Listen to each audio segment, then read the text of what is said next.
ମୁଁ ଆଜି ଗାଜର ଆଉ ସିମେଇରେ ଗୋଟେ ନୂଆ ପ୍ରକାର ମିଠା ବନେଇବି। ଆପଣ ମାତ୍ର 3ଟି ଗାଜରରେ ପୁରା ପରିବାର ପାଇଁ ଏ ମିଠା ବନେଇ ପାରିବେ। ଆପଣ ଏ ରେସିପିକୁ ମାତ୍ର 2 ଛୋଟ ଚାମଚ ଘିଅରେ 15ରୁ 20 ମିନିଟ୍ ଭିତରେ ଘରେ ଥିବା 4ଟି ଜିନିଷରେ ପ୍ରସ୍ତୁତ କରିପାରିବେ।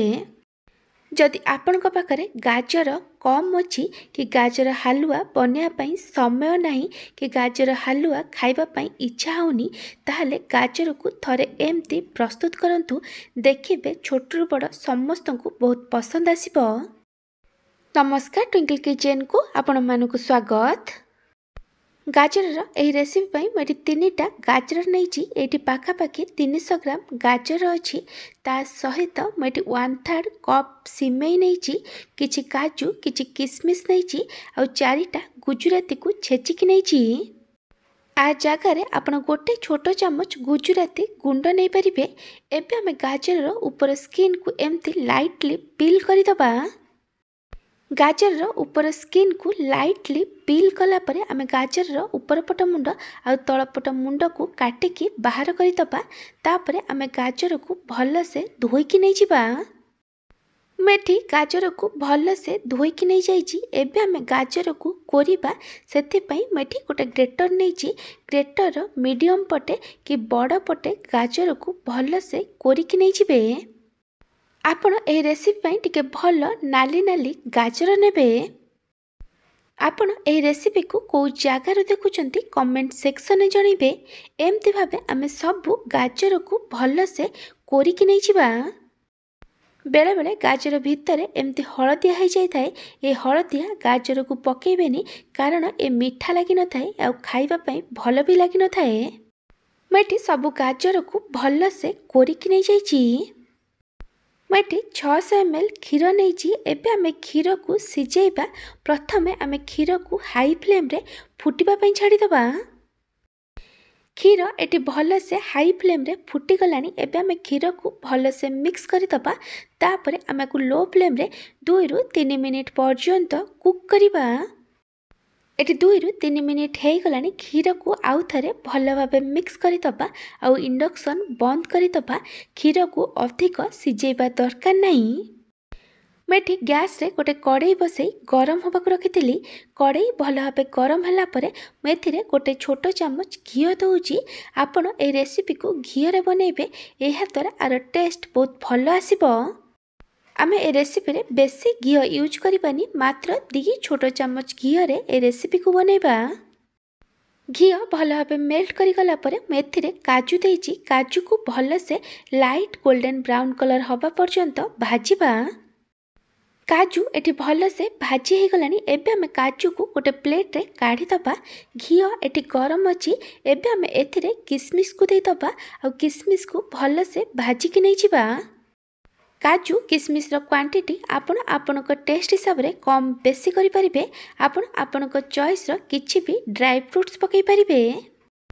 କିସମିସ୍ ବି ଏଠି ଭଲସେ ଭାଜି ହେଇଗଲାଣି। ଏବେ ଆମେ ଆକୁ ବି ଗୋଟେ ପ୍ଲେଟ୍ରେ କାଢ଼ିଦେବା। ଏଠି ଘିଅ ଗରମ ଅଛି। ଏବେ ଆମେ ଏଥିରେ ରଖିଥିବା ସିମେଇକୁ ଦେଇଦେବା। ସିମେଇକୁ କଣ୍ଟିନ୍ୟୁଅସ୍ ଗୋଳେଇ ଗୋଳେଇ ଲୋ ଫ୍ଲେମ୍ରେ ଭଲସେ ଲାଇଟ୍ ଗୋଲ୍ଡେନ୍ ବ୍ରାଉନ୍ କଲର୍ ହେବା ପର୍ଯ୍ୟନ୍ତ ଭାଜିବା। ସିମେଇକୁ କଣ୍ଟିନ୍ୟୁଅସ୍ ଗୋଳେଇ ଗୋଳେଇ ଭାଜିବେ, ନହେଲେ ସିମେଇର ଗୋଟେ ପଟ ଭାଜି ହେଇଯିବ ଆଉ ଗୋଟେ ପଟ କଞ୍ଚା ରହିଯିବ। ସିମେଇ ଏଠି ଭଲସେ ଭାଜି ହେଇଗଲାଣି। ଏବେ ଆମେ ସିମେଇକୁ ଗୋଟେ ପ୍ଲେଟ୍ରେ କାଢ଼ିଦେବା।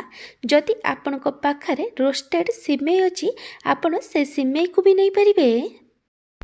ଏବେ ମୁଁ କଡ଼େଇରେ ଆଉ ଗୋଟେ ଛୋଟ ଚାମଚ ଘିଅ ଦେଉଛି। ବେଶୀ ଘିଅ ଦେବା ଦରକାର ନାହିଁ।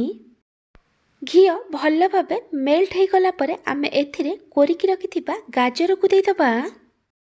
ଏବେ ଆମେ ସବୁକୁ ଭଲ ଭାବେ ମିକ୍ସ କରି ଗାଜରକୁ ଲୋ ଫ୍ଲେମ୍ରେ 2ରୁ 3 ମିନିଟ୍ ପର୍ଯ୍ୟନ୍ତ ଭାଜିବା, ଯେମିତି ଗାଜରର କଞ୍ଚା ବାସ୍ନା ପଳେଇବ। ଗାଜର ଧୀରେ ଧୀରେ ଭାଜି ହେଇଗଲେ ଗାଜରର କଲର୍ ଚେଞ୍ଜ ହେଇଯିବ। ମୁଁ ଆପଣଙ୍କୁ ଗୋଟେ ଛୋଟ ରିକ୍वेଷ୍ଟ କରୁଛି, ଯଦି ଆପଣଙ୍କୁ ଏହି ରେସିପି ଭଲ ଲାଗିବ ତାକୁ ଲାଇକ୍ କରିବେ, ଆପଣଙ୍କ ସାଙ୍ଗମାନଙ୍କ ସହିତ ସେୟାର କରିବେ। ଯଦି ଏପର୍ଯ୍ୟନ୍ତ ମୋ ଚ୍ୟାନେଲକୁ ସବସ୍କ୍ରାଇବ୍ କରିନାହାନ୍ତି ତାହେଲେ ସବସ୍କ୍ରାଇବ୍ କରିବାକୁ ଜମାରୁ ଭୁଲିବେନି। ପାଖରେ ଥିବା ବେଲ୍ ଆଇକନ୍ରେ ଅଲ୍ ନୋଟିଫିକେସନ୍ରେ କ୍ଲିକ୍ କରିବେ। ଏହାଦ୍ୱାରା ମୋ ଯେଉଁ ଭିଡ଼ିଓ ଆସିବ ଆପଣ ପ୍ରଥମେ ଦେଖିପାରିବେ।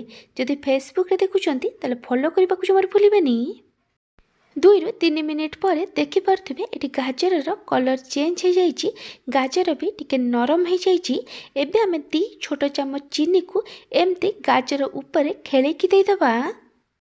ଏବେ ଆମେ ସବୁକୁ ଭଲ ଭାବେ ମିକ୍ସ କରି ଗାଜରକୁ ଆଉ ଥରେ ଲୋ ଫ୍ଲେମ୍ରେ 2ରୁ 3 ମିନିଟ୍ ପର୍ଯ୍ୟନ୍ତ ଭାଜିବା, ଯେମିତି ଚିନି ଭଲସେ ମେଲ୍ଟ ହୋଇଯିବ। ଏମିତି ଗାଜରରେ ଚିନି ଦେଇ ଭାଜିବା ଦ୍ୱାରା ଗାଜରର ଟେଷ୍ଟ ବହୁତ ଭଲ ଆସିବ। ଏଠି 2ରୁ 3 ମିନିଟ୍ ହେଇଗଲାଣି, ଚିନି ଏଠି ଭଲସେ ମେଲ୍ଟ ହୋଇଯାଇଛି। ଏବେ ଆମେ ଏଥିରେ ସିଝେଇକି ରଖିଥିବା କ୍ଷୀରକୁ ଦେଇଦେବା। ଏବେ ଆମେ ସବୁକୁ ଭଲ ଭାବେ ମିକ୍ସ କରି କ୍ଷୀରକୁ ହାଇ ଫ୍ଲେମ୍ରେ 1ରୁ 2 ମିନିଟ୍ ପର୍ଯ୍ୟନ୍ତ ଫୁଟିବା ପାଇଁ ଛାଡ଼ିଦେବା। କ୍ଷୀର ଏଠି ଭଲସେ ଫୁଟିଗଲାଣି। ଏବେ ଆମେ ଗ୍ୟାସ୍ର ଫ୍ଲେମ୍କୁ ଲୋ କରିଦେବା ଆଉ ଧୀରେ ଧୀରେ ଭାଜିକି ରଖିଥିବା ସିମେଇ ଦେଇ ଭଲସେ ମିକ୍ସ କରିଦେବା, ଯେମିତି ଆର ଲମ୍ପସ୍ ବନିବନି। ଏବେ ଆମେ ସବୁକୁ ଭଲ ଭାବେ ମିକ୍ସ କଲା ପରେ ପୁଣି ଥରେ ଆମେ ଆକୁ ହାଇ ଫ୍ଲେମ୍ରେ 1ରୁ 2 ମିନିଟ୍ ପର୍ଯ୍ୟନ୍ତ କୁକ୍ କରିବା। ଏଠି 1ରୁ 2 ମିନିଟ୍ ହେଇଗଲାଣି, କ୍ଷୀର ଏଠି ଭଲସେ ଫୁଟିଯାଇଛି। ଏବେ ଆମେ ସବୁକୁ ଆଉ ଥରେ ଭଲ ଭାବେ ମିକ୍ସ କରିଦେବା। ଏବେ ଆମେ ଏଥିରେ ଯେଉଁ ଗୁଜୁରାତିକୁ ଛେଚିକି ରଖିଥିଲେ ଗୁଜୁରାତିର ଚୋପାକୁ ପକାଇଦେବା। ଗୁଜୁରାତି ଗୁଣ୍ଡକୁ ଆମେ ପଛରେ ଦେବା।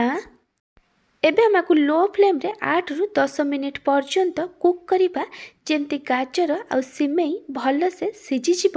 ଆପଣ ଚାହିଁଲେ ଆକୁ କଭର୍ କରି 8ରୁ 10 ମିନିଟ୍ ପର୍ଯ୍ୟନ୍ତ କୁକ୍ କରିପାରିବେ। ଏଠି 8ରୁ 10 ମିନିଟ୍ ହେଇଗଲାଣି, ଏଠି ଗାଜର ଆଉ ସିମେଇ ଭଲସେ ସିଝିଯାଇଛି। ଏବେ ଆମେ ଏଥିରେ ଚିନି ଦେବା। ଆପଣଙ୍କୁ ଯେତିକି ମିଠା ଦରକାର ସେ ଅନୁସାରେ ଚିନି ଦେବେ। ତାପରେ ଆମେ ଏଥିରେ ଭାଜିକି ରଖିଥିବା କିଛି କାଜୁ ଆଉ କିସମିସ୍କୁ ଦେଇଦେବା। ମୁଁ କିଛି କାଜୁ କିସମିସ୍କୁ ଗାର୍ନିସିଂ କରିବା ପାଇଁ ରଖିଛି।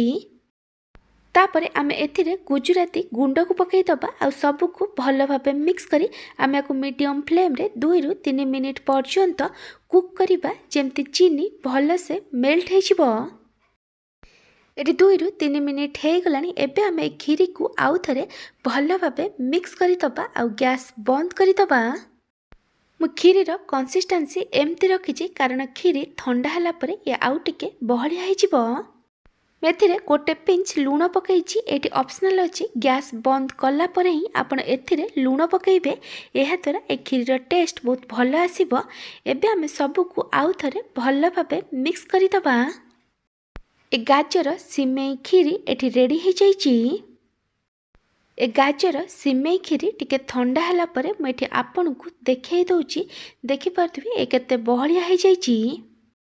ଯଦି ଆପଣଙ୍କୁ এই ଗାଜର ସିମେଇ କ୍ଷୀରିର ରେସିପି ଭଲ ଲାଗିଥିବ ତାହେଲେ ଆକୁ ଲାଇକ୍ କରିବେ, ଆପଣଙ୍କ ସାଙ୍ଗମାନଙ୍କ ସହିତ ସେୟାର କରିବେ। ଯଦି ଏପର୍ଯ୍ୟନ୍ତ ମୋ ଚ୍ୟାନେଲକୁ ସବସ୍କ୍ରାଇବ୍ କରିନାହାନ୍ତି ତାହେଲେ ସବସ୍କ୍ରାଇବ୍ କରିବାକୁ ଜମାରୁ ଭୁଲିବେନି। ପାଖରେ ଥିବା ବେଲ୍ ଆଇକନ୍ରେ ଅଲ୍ ନୋଟିଫିକେସନ୍ରେ କ୍ଲିକ୍ କରିବେ। ଏହାଦ୍ୱାରା ମୋ ଯେଉଁ ଭିଡ଼ିଓ ଆସିବ ଆପଣ ପ୍ରଥମେ ଦେଖିପାରିବେ। ଯଦି ଫେସବୁକ୍ରେ ଦେଖୁଛନ୍ତି ତାହେଲେ ଫଲୋ କରିବାକୁ ଜମାରୁ ଭୁଲିବେନି। Thank you for watching.